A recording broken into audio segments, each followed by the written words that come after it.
Hi, welcome. This is a reading of Walking a Rainbow, a story of my son and I. He was 9 at the time, walking the Camino de Santiago. This is chapter 6, which is called Allowing Feelings. It starts in Zubiri in the foothills of the Pyrenees and mostly follows the valley of the Rio Arga. Chapter 6, Allowing Feelings. As we crossed the old stone bridge over the Rio Arga, Claudio said that he would go and search for the refuge. We had no money for hotels or anything like that, and besides, it felt as if the relative luxury and the privacy of a hotel would elevate us out of the experience. On the Camino are periodic refuges, or refugios, that vary all the way from a floor in a derelict house to a hostel with bunk beds. They are usually free or very cheap and maintained by local people. Hearing voices to our left, down by the river, Kez and I strolled down a dirt road to find a large 4-square stone house on the river bank. 3 stories of white and grey austerity. It felt grim, but there were rucksacks near the granite doorway, and 3 teenage girls sat stretching their long, tanned legs. "Refuge for pilgrims?" I asked in Spanish. "Yes, but no room here," answered one in a surly voice. As we scarcely knew the language, a person's gestures, tone, manner became more important. We were like children, attentive to the context of speech rather than the content. This greeting felt like a slap. Actions and feelings are contagious. We live in an atmosphere, a fluid of mutual feeling, and how we act, respond, gets into the mix and has consequences. Acting badly is like pissing into the water supply. It contaminates the medium in which we live. Growl at someone and they are liable to snarl back, or worse, snarl at someone else later. A smile is liable to be returned. A generous act, or the opposite, can ripple through people who happen to meet, like a breeze through a wheat field. We are all responsible for the temper of our communities. There is no shrugging the responsibility. So we didn't snarl back, but we went in anyway. The house was empty and filthy. Thick dust everywhere, and stuff stacked up, mostly piles of old tables and old doors. A hoop rested forlornly against a wall. By its side a block of wood with an axe embedded in it. On the back wall a sign announced "Sex Pistols" in shaky silver letters. One of the girls had followed us in. "No room, no room," she repeated urgently. "I don't think we're welcome here," said Kez ironically. Well, not everyone seemed to feel the camaraderie of the way. Well, let's go and see how Claudio is getting on. As we left, I glanced back to see the young woman slipping off her shorts and hanging them on the axe. Homeless, we wandered back up the dirt road. Every day would end with this search for somewhere to stay. The pilgrim is a vagrant. Back at the bridge, Claudio told us he had found a schoolhouse on the main road where we could sleep. Old Zubiri is down by the river. Higher up along the main road, parallel to the river valley, were blocks of workers' flats. The school was up among these. The 2-storied, bland, white and cream schoolhouse was empty. It was the school holidays. We unpacked our sleeping bags and laid them on the floor. Then we went and sat on the steps outside our temporary home. "This is a good place," said Claudio, joining us. "We have electric light and water." The implication being that there were refuges further on with neither. Claudio had done the walk before and knew. Down the road came a singing troop of pilgrims, led by a priest holding aloft a large wooden cross. All smiles and friendly laughter. We waved, and they came over for an exuberant exchange before we directed them to the old house by the river, which they were seeking. Minutes later there followed a small truck, carrying their rucksacks. "That's cheating," said Kez indignantly. I found a visitor's book for pilgrims inside and scanned it for something in English amid all the Spanish and French, a seeking for kin. I found some sensible remarks by one Finella Henderson, and a cry of pain from Guy Colosso, lamenting a love for Madame de Brille. We found a shop, completely indistinguishable as such, in a street of white houses with rows of delicate pink geraniums beneath the first floor windows. Back at the school we sat on the floor to eat. Fresh bread, black rinded sheep's cheese, a livid red sausage that tasted like curried rubber, and a 50p litre carton of rough ruby red wine. It was all delicious. Meanwhile Claudio made his rice. This was a semi-religious ritual having a kinship with the Japanese tea ceremony. Things had to be placed just so. Different ingredients added at exactly the right time. Cooking was an alchemical adding of this and that in casual, intuitively exact quantities, at casual, intuitively exact moments. Then the stove was turned off and the whole apparatus left and ignored for some doubtlessly astrologically significant period of time, whose conclusion was determined by bowing down on all fours to the cooling dish and reverently listening to it. Eventually we lay down in our thin, ultra-lightweight and very cheap sleeping bags to rest, much contented, on the hard wooden floor for the night. Pilgrimage teaches what you could do without, and what is indispensable.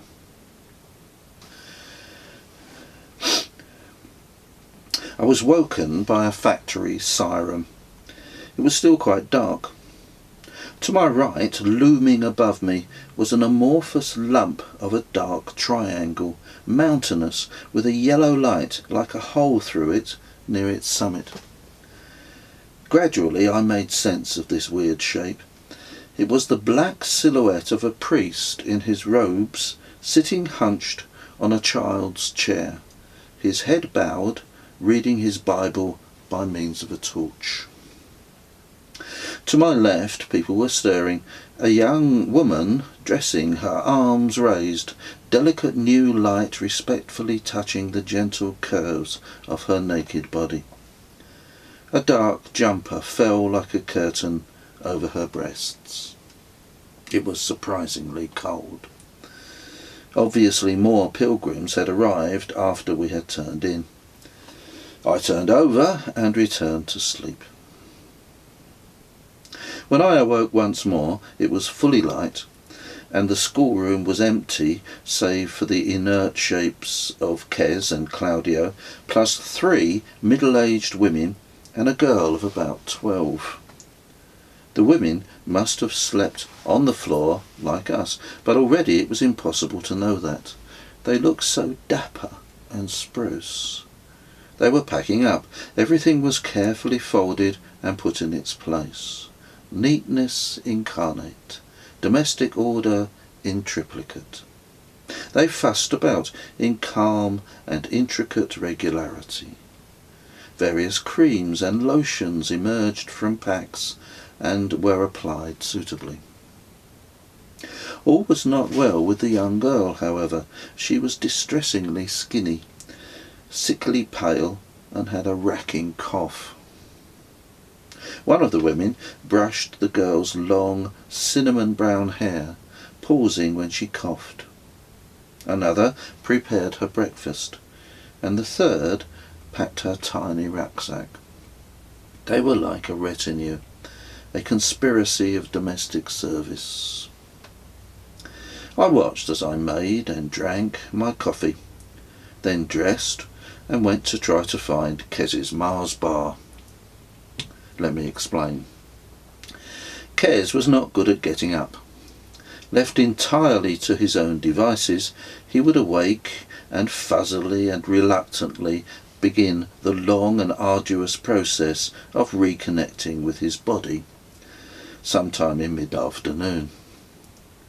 However, by an expensive sequence of trial and error, I had eventually discovered on our earlier walks a partial remedy: a Mars bar. I would wave the Mars bar beneath his nostrils while subliminally whispering, "Mars bar, Kez, Mars bar." Eventually one arm would move almost imperceptibly and the hands start to grasp and ungrasp. Quickly I'd remove half the paper and place the bar in the groping hand. Into the mouth went the bar, and jaws moved slowly as, eyes still firmly closed, he began to eat. This would eventually induce partial consciousness. All this went well, and Claudio woke, and we prepared slowly to move off. Through the village and across the old bridge, we then followed a footpath paralleling the river along the left side of the valley. Crossing a field, Kez complained of pains in his calf. Claudio carried a compact, rectangular, heavy pack.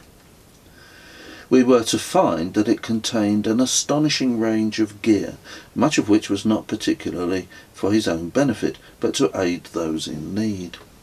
He rummaged in this cornucopia and produced an engraved pot of thick black paste, called something like Mrs. Garcia's magic herbal muscle stuff. This was applied and seemed to do the trick. Beautifully undulating, darkly forested, low hills both sides of the valley here. Onward, a low hum and a clanking, knocking sound throbbed, and there appeared below us a sprawling magnesium factory, or so Claudio said.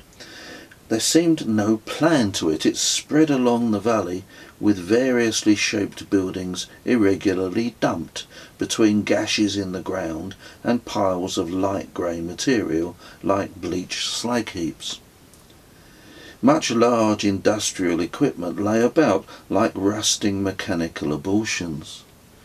It felt eerie and alien. The land had been opened up for brutal surgery, and the innards left obscenely visible. It was like coming across a crudely raped woman, left for dead, which, in a sense, was exactly what it was. We walked silently through the devastation as if we were skirting an accident. With some relief we found the path rising slightly up the valley's side to reach the villages of Ilaroth and Esquiroth. Quiet and empty places with dignified stone houses like massive dog kennels, white with dark grey quoins, few windows and plain Romanesque doorways. 5-foot agaves and shrubs of hostas, clipped and shaped to look like variegated eggs here and there, and vines meandering up the walls, spreading their leaves against the white. 1747, it said on one house. A motley of dogs, 7 or 8 of them came out to greet us and were friendly for a change. Claudio walked on ahead and was soon lost to view. The way bent back down to the river, where we could see a road sign outside the infernal factory, announcing that it was 666 kilometres by road to Santiago, the biblical number of the beast. Lara Suana looked ugly ahead, so we turned off left, up the valley side once more towards Aquareta. We strolled through farmland and fallow fields edged with teasels and sprinkled with vivid blue cornflowers. Swifts swooped overhead and a fine male bullfinch fled before us. A bird of prey, a black kite, posed nobly on a post, and what I think was a scarce swallowtail butterfly skittered past in the thick heat. Such simple riches. Then, ahead, on the narrow path of rather orange soil, sat one of the women from Zubiri, reading. As we drew near, we could see a padded sleeping bag laid out on the path by her, and in it lay the girl with the cough, asleep. Pale and corpse-like, she lay like an emaciated sleeping beauty, scarcely breathing, peaceful and vulnerable, the shadow side of all the vibrant life around us. We tiptoed past, nodding greeting. Descending towards the river, the fields closed in till we were hemmed in by humid vegetation. A pipe issued from a bank flanking the path, and we took some welcome cold water. A weir and some rapids appeared, and we took a break beneath the trees by the river bank. "Just look at those sinewy swirls of water, Kes," I observed, "like tree roots." "Looks more like the top of a Mars bar," he replied poetically. "You making some tea?" I did, and we rested content by the flowing stream. I threw my tea bag into the river and mused on the beautiful curve it made. "Feeble," said Kes, and threw his somewhat further. Despite all the peace around me, I felt restless, agitated, as if we were trespassing and might be discovered at any moment. I found myself nervously returning to the path and walking up and down. Kes ignored me and started making little boats of dried leaves, which he launched on the water. I returned to the river bank further down, and something on the ground caught my eye. I knelt on the thick grass. Deep in among the green blades, I could see a tiny flash of red and white, and exploring, found a narrow box about 2 inches long, like a minuscule coffin. Through its transparent plastic top, I could see something glinting. I opened the box to reveal an exquisitely made fish, a fisherman's lure, in perfect condition, realistically iridescent, in shiny white and watery green. A beautiful thing. The print on the box was in English. It had been made in Ireland. There is a tradition on the Camino that things that you just find are deeply significant for the finder. You have to see them as symbols. To do so is part of the training that the way encourages. This I knew. So I watched my reaction to the find carefully. My feeling was a mixture of astonishment and that startling sensation when a new idea first dawns. I knew something about fish and their meaning. There is scarcely anything more sacred. Fish are the creatures of the water of life, the element of intuition, of creativity. They are at home in that world and partake of it. Their shape is a pair of arcs gently touching, like a pair of praying hands, slightly curved and open, like that. A human sign of homage and humility, and the shape that my cupped hands were making now, with the fish in one palm like an embryo. This double curve, like two crescent moons, come together to make what's called a vesica. It's the shape of the lens which focuses light, the shape of the arc, the shape of the open vagina, the shape of freshly parted lips about to speak.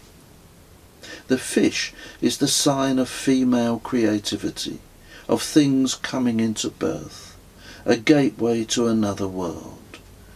It is the sign of imminence. It is the original Christian symbol, predating the cross. As I looked at this fish in my hand, each association spawned another, many others, fast, like fire spreading, multiplying. My mind teemed with thought of other meanings, further connections. It was like splitting a pomegranate, and all the seeds spilling out, and each seed splitting, and so on. In myself, the ordinary world parted, and out of the clearing tumbled more fruits of the imagination. I felt flooded, dizzy, my mind dropped in a whirlpool, and I wasn't sure I could cope. This was silly, but happening. The pace of accelerating thought scared me, so I plunged my hands through the wet grass to feel the reassuring solidity of the earth. I calmed and settled, stood, and walked slowly back to where Kes had climbed out into the river on a series of irregular stepping stones, and was happily launching his boats. I sat down and watched the intricate flow of the river. As the water swirled, eddied, and tumbled up down among the rocks, it made a haze of spray, and in the spray were evanescent miniature rainbows. Kes returned from his boat building and sat by me. "Pretty place," he said. "Sure is." We quietly began to pack up our gear and prepared to move off.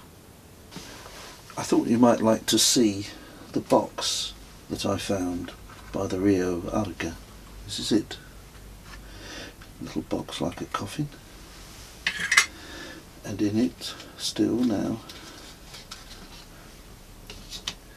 a lure, a fisherman's fish. There it is. Still keep it. As I say, on the Camino, the tradition is things that you find are significant for you personally, and you have to try to find out what they symbolically mean for you, their significance. So, and this is to get you into a different sort of frame of mind from ordinary literal meaning, a different sort of meaning, to live a slightly different way.